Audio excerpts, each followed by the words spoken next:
Today we talk about Michael Upchurch, the indentured servant. In a previous video we have told about how he came to America in 1638 from England as an indentured servant, but now we need to turn to whatever that means to us, since all American Upchurches descended from this Michael Upchurch I. We need to pay attention to what the conditions were when he arrived in England. What better place to start than to look at cousin Etta Bell West's book on the Upchurch family. I call her the patron saint of the Upchurches because she did such a fantastic job along with her colleagues in publishing this little book about the Upchurch family in 1972. I'll just read a paragraph or so since she got the stuff all together. This is part 2 of her book, entitled Upchurch Family in Virginia, 1650 to 1750, Michael Upchurch. She writes, "It is not known when nor under what plan Michael Upchurch emigrated to Virginia from England.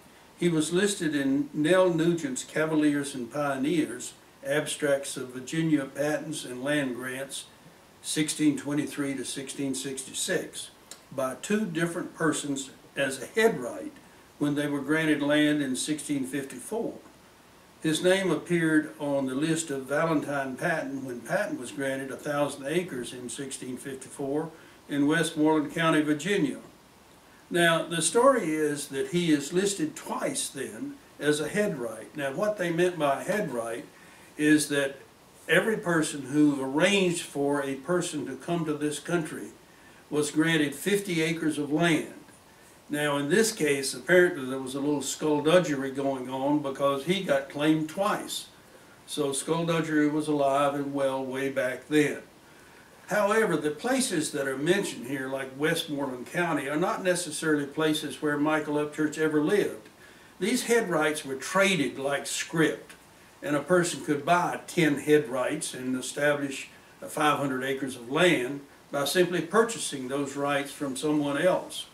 Now, the situation is that the headwright situation was different from being an indentured servant, in that you had an indentured servant who had agreed to come to this country for the payment of his wages and to serve 7 years normally in order to pay back his passage.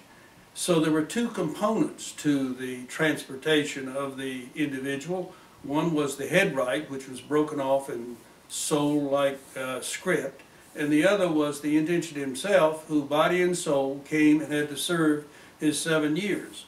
Let's look at some other references which tell us about indentured servants, because we have essentially no facts beyond what I have just told you about the nature of his personal indentureship. So we have to rely on what people can tell us about the history of indentured servants back in that time.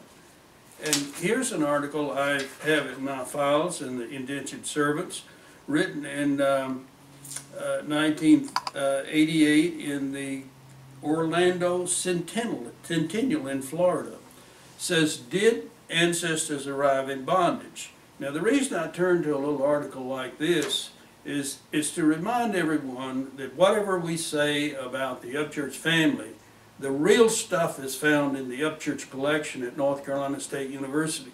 So 50 years from now, when someone goes to study Michael Upchurch or indentured servants of the 2, that person will find this sheet of paper there to refer to. Well, what does this tell us? It starts out by saying about 50,000 men and women and children were forcibly transported from Great Britain to the American colonies between 1615 and 1776. Now, right away, get some information and some misinformation. It is information to me to learn that someone has figured out that there were about 50,000 people who fell under the indentured servant category. However, not all of these were forcibly transported.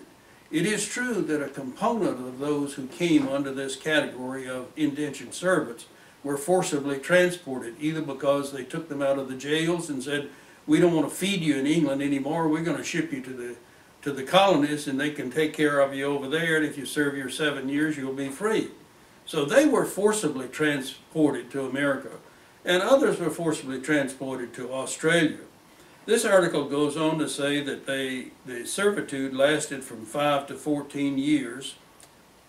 It says as early as 1619 they were rounding up vagrant children in London and shipping them to Virginia. But I don't think Michael Upchurch was rounded up. He volunteered, in my opinion, to go. Here's what they say typically happened. They were promised at the end of his or her service a house, an axe, a year's provisions, and double apparel, that is maybe 2 suits or 2 pairs of clothing, and sometimes a few acres of land, plus the free passage, that is the passage they had already taken by coming to this country. Let's look at another book that is very useful. This one is entitled White Servitude in the Colony of Virginia, a heritage classic by James Curtis Ballagh, B-A-L-L-A-G-H. Now this was originally published in 1895 by Bert Franklin, but this little booklet is being republished in 2001 by Heritage Books, Inc. And if you're interested in the very specifics, the ISBN number is 0-7884-1707-X.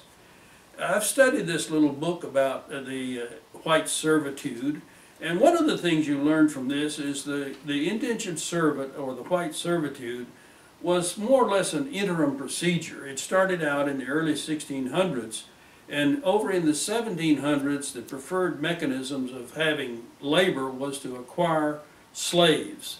So the indentured servitude program sort of wore out and was discontinued over a period of about 150 years.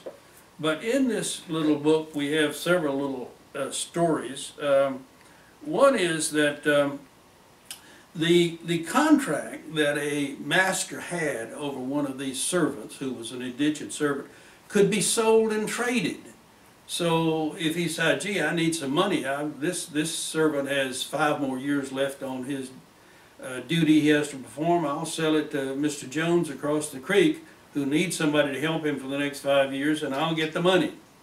And they could also tell what would happen to him in their will. He said, if I die, I will that my daughter shall have the rights to the service of this individual.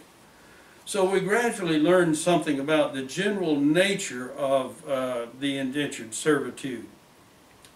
But it was true that these indentured servants still maintained their personalities. They were able to testify in court. Depending on the particular circumstance, they might be entitled to marry. They might be able to have a little garden on the side and make some money. And in some cases, they might even be able to buy their way out of servitude. So this is another little book that's very useful to tell us about indentured servants, and it goes into the Upchurch collection. Let me turn to yet another book which tells us something else about Michael Upchurch and his living in Surry County, Virginia in the early and mid 1600s. This book is by James D. Cornwolf, K-O-R-N-W-O-L-F. It's entitled Guide to the Buildings of Surry and the American Revolution. So it tells you a great deal about Surry County and those early buildings, and we know that Michael Upchurch was there. Now, the thing I'll tell you about this book is it's been damaged. We had a flood in our house, and the books I was collecting for the Upchurch collecting got damaged, as this one did. So someplace we got to scurry around in the grocery budget and find money to replace this book to go in the Upchurch collection. The particular thing I want to bring to your attention that's in this book has to do with the fact that people who were living near Michael Upchurch in Surry County, Virginia, were people having names of prominent families that came from England, from Huntingdonshire, just as Michael did. My point is that I suspect Michael had a better way to travel than most indentured servants. I suspect he knew some of these people and knew their families back in England. Now, he was not very high up on the totem pole, but maybe he knew of them, he knew there were leaders in the community, and he crossed paths with them perhaps from time to time. This is a subject for someone else to dig in more deeply, but this book is a good place to start. And I particularly want to pull out this fairly extensive map that exists. It folds out to be a triple page.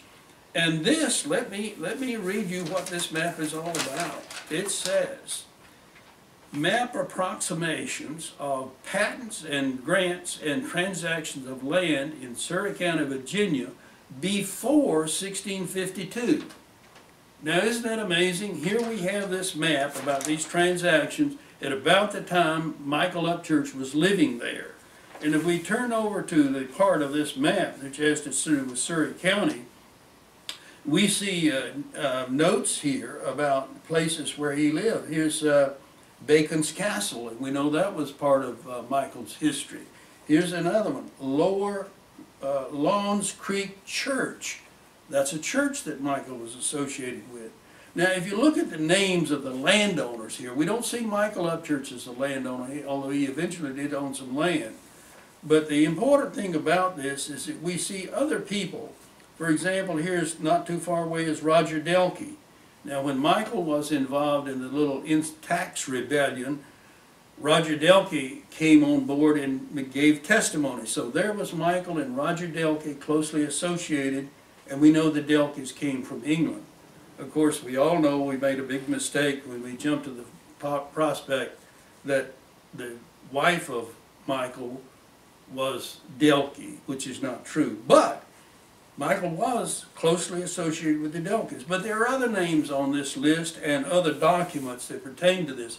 For example, the Colettes, the Reynolds, and other families that were prominent in Huntingdonshire, England, were also prominent here in this part of Surrey County, Virginia. So if someone wants to take up the quest of studying indentured servants or the conditions under which Michael lived in the 1650s, 1680s, 1680 era, he will find this as a good starting point, and hopefully by the time they're doing that, we'll have a fresh copy of this book in the collection ready for the person to have a look at. So I would say that Michael Upchurch didn't fare too badly. He made a good trade because in England he didn't have the chance of inheriting a lot. First of all, his father Richard didn't have a lot. So no matter what the rules were, he wasn't going to get very much. So he made a good deal when he came to the United States of America in 1638. He probably was associated with friendly people, with people that were helpful, and I suspect they didn't treat him too badly as some indentured servants were treated. Some were treated very harshly and unfairly. My guess is that Michael came out in a favorable way, and he soon worked himself through his indentureship and gained some land and was happily married and produced children from whom we descend. It's a pleasure to bring you this little story about Michael, the indentured servant.